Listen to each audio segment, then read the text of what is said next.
Saheb joke. Hey, Babu Saheb ஜோகுக்கு Mandir இருக்கா? இந்த நாய் எல்லாருக்கூடயும் செல்ஃபி எடுத்துட்டு இருக்குது. தமிழா? உபாசினி மகாராஜாமா.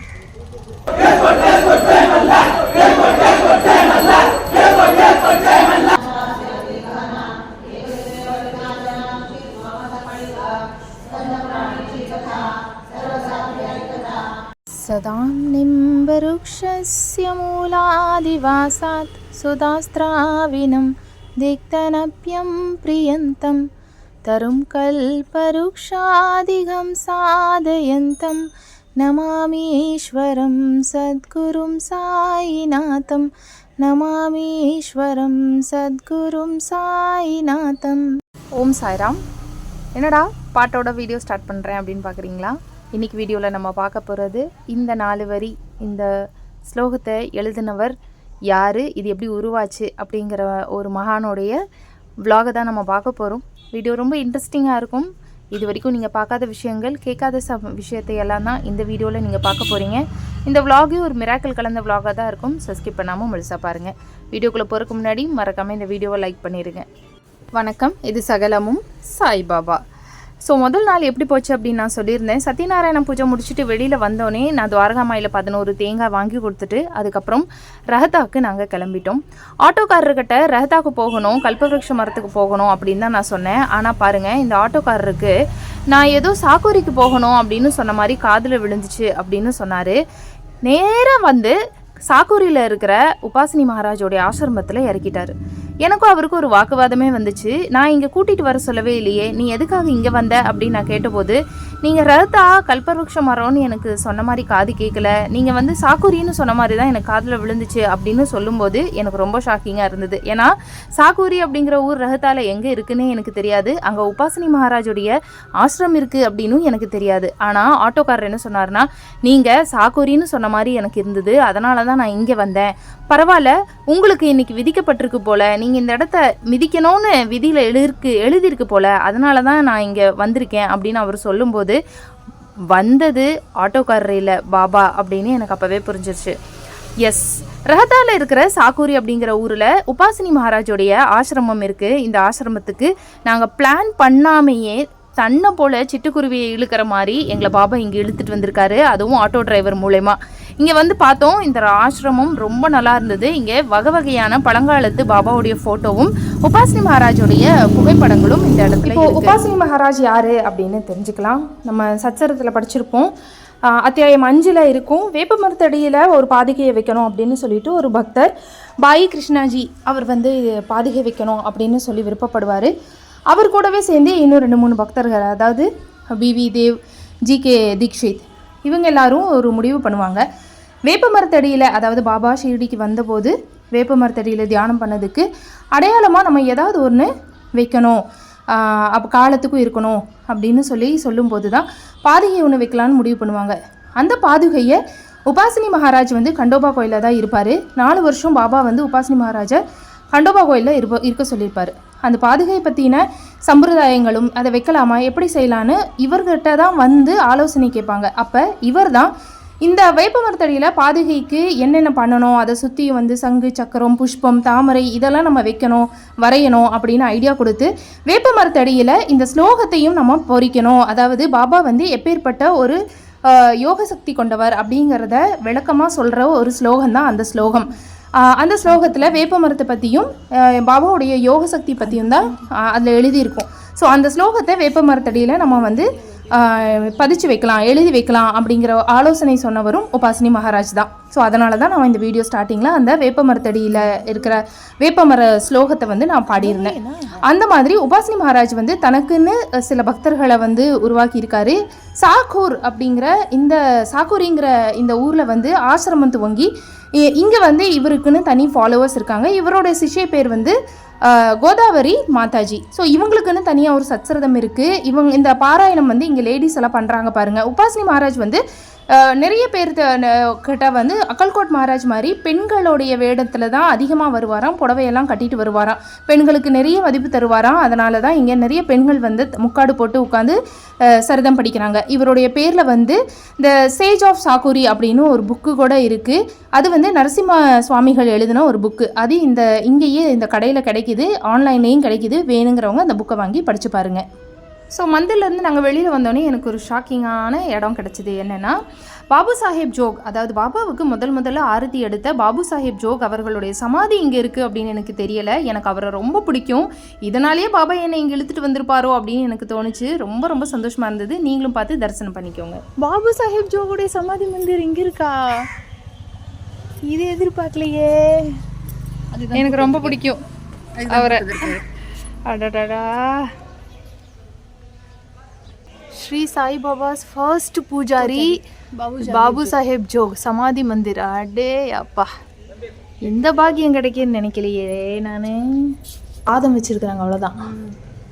இங்கே அடக்கம் பண்ணியிருக்காங்க. அது மேலே ஒரு பாதம் வச்சுருக்காங்க. அவ்வளோதான். இதுதான் சமாதி. வாவ், அடடடட, என்ன அழகு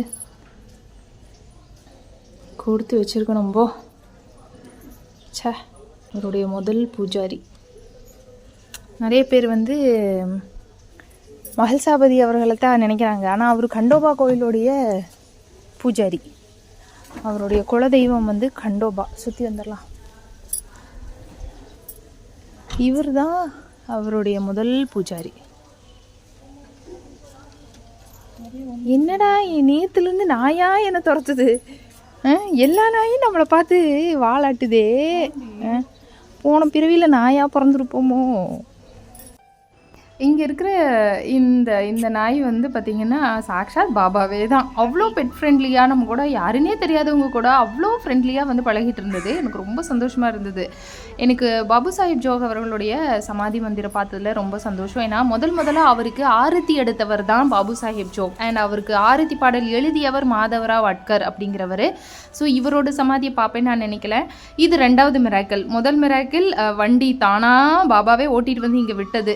2வது எனக்கு ரொம்ப பிடிச்ச இவருடைய சமாதி பார்த்தது. 3வது மிராக்கிள் என்ன அப்படின்னா, நான் ஒருத்தரை சந்திக்கணும் அப்படின்னு இருந்திருக்குது போல். அது வேறு யாரும் இல்லை, யூடியூபர் சாய் சரவணன், ராதாகிருஷ்ணமாய் சேனல் வச்சுருக்காரு இல்லையா, அவரை நான் இங்கே சந்தித்தேன். அவர் வந்து என்னை பார்த்தோன்னே உங்களை தாங்க நான் சந்திக்கணும்னு நினச்சிக்கிட்டே இருந்தேன். இன்னைக்கு நான் உங்களை சந்திச்சிட்டேன் அப்படின்னு சொன்னார். இந்த நாய் எல்லாருக்கூடையும் செல்ஃபி எடுத்துட்டு இருக்குது.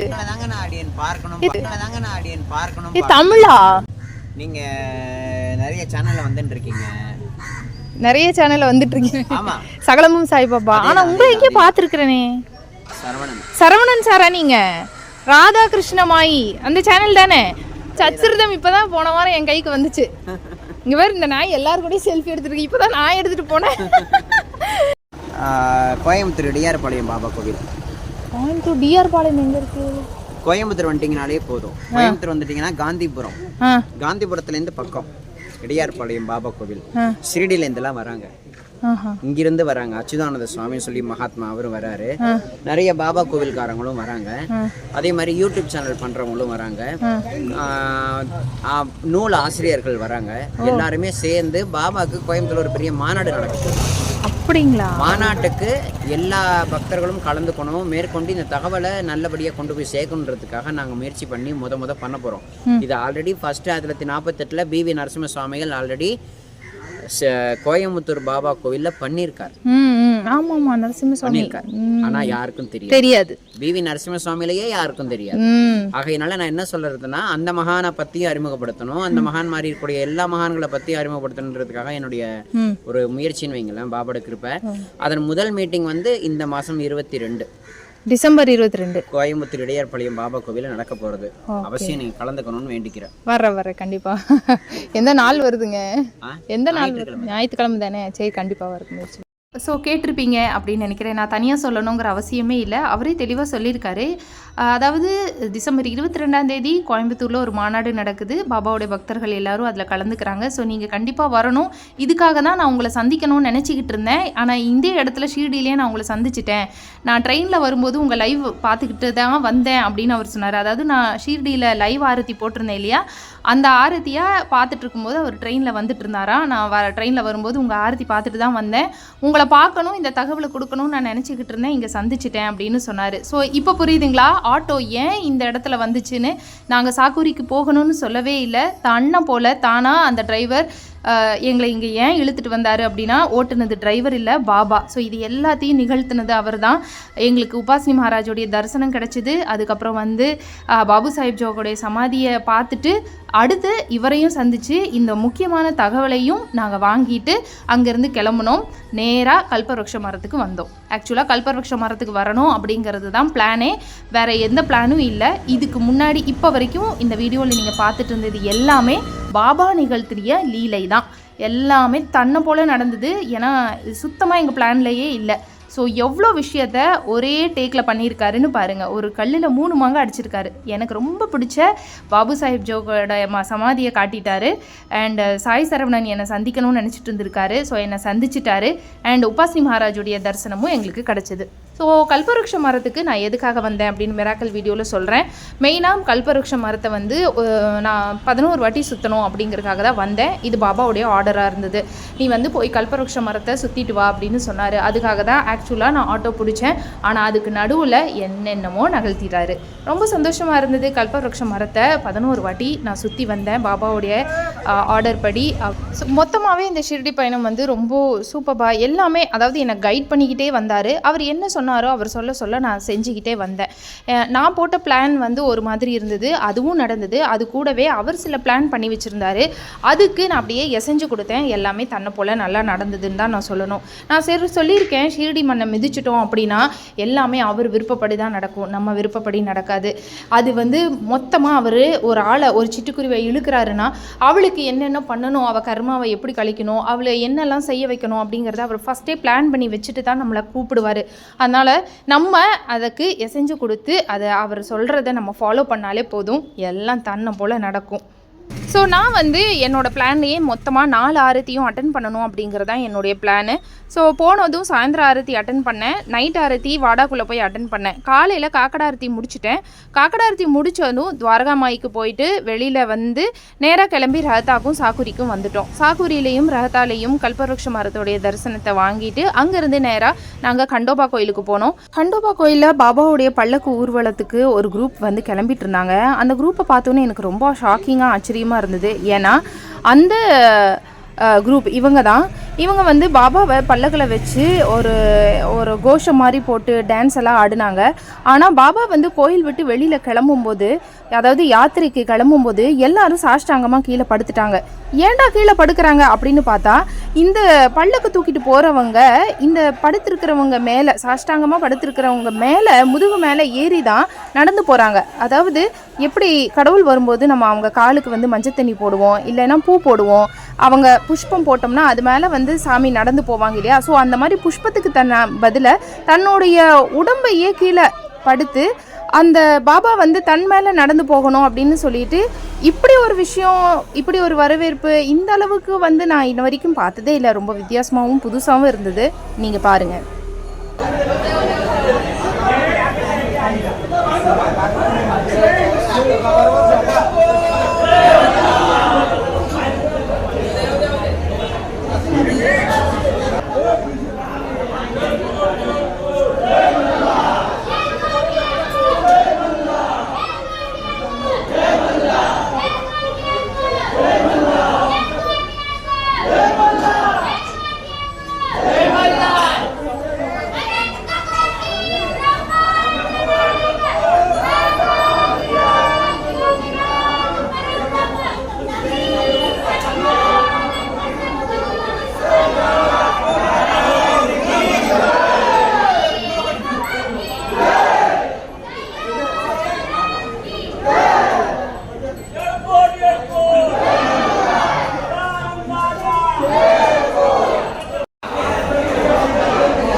படுத்து அது மேலே ஏறி போகிறாங்கப்பா. பார்த்தீங்களா, மெய் சிலிர்ப்பாக இருந்ததில்ல.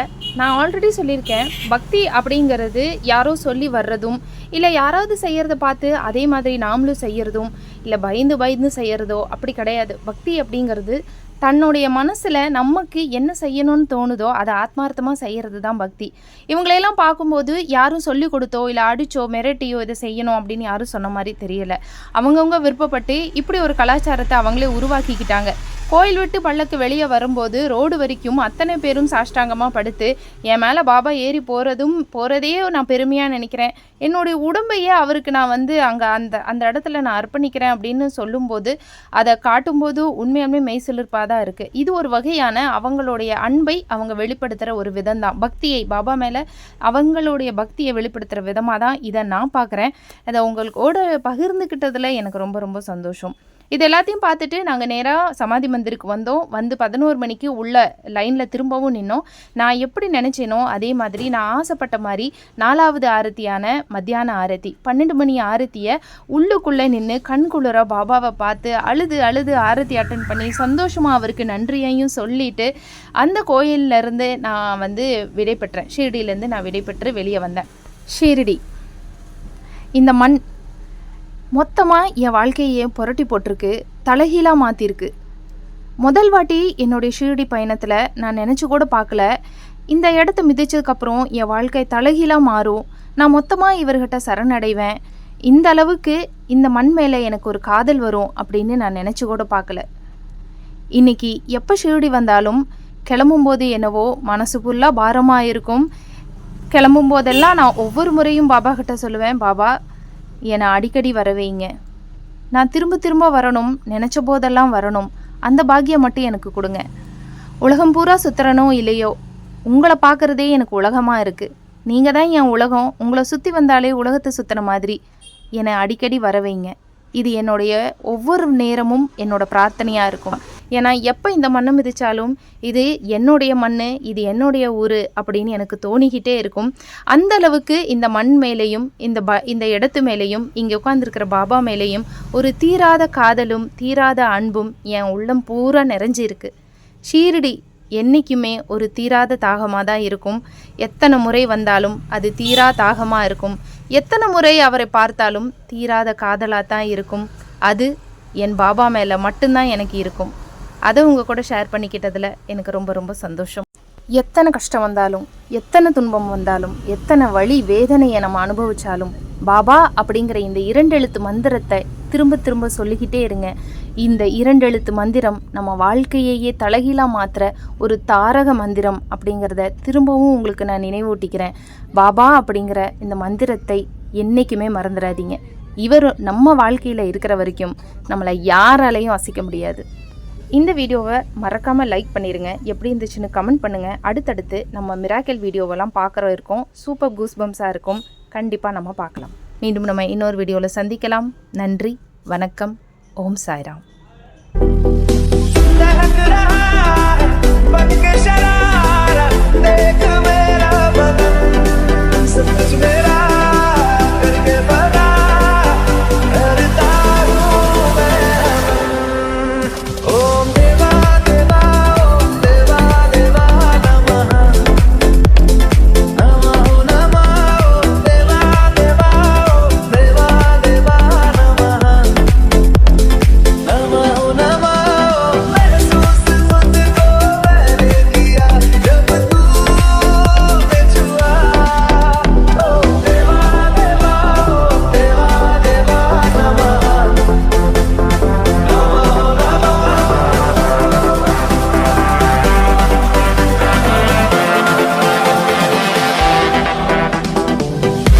नमामीश्वरं सद्गुरुं साईनाथम्.